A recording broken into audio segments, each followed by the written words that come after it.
You're watching KSHB 41, part of the Scripps News Group.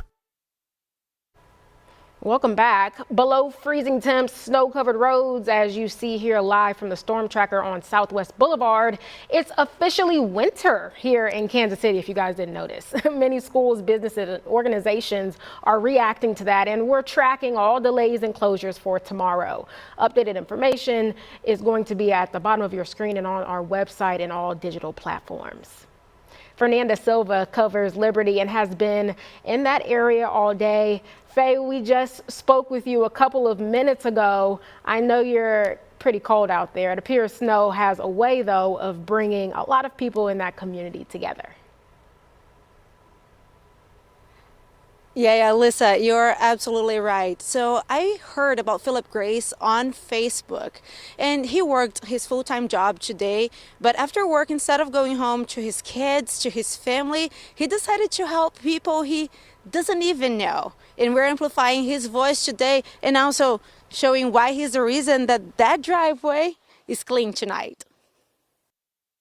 Gail Spots has an important doctor's appointment on Tuesday.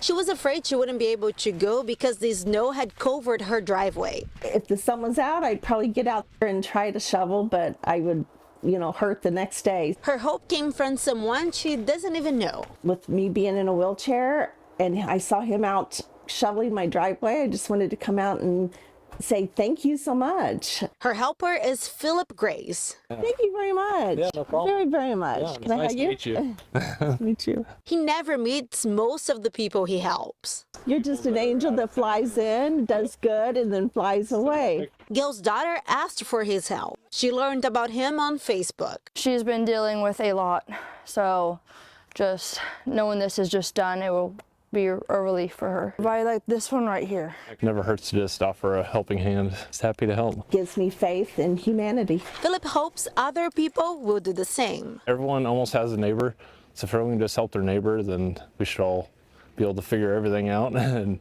give everyone a helping hand. I'm very grateful to you.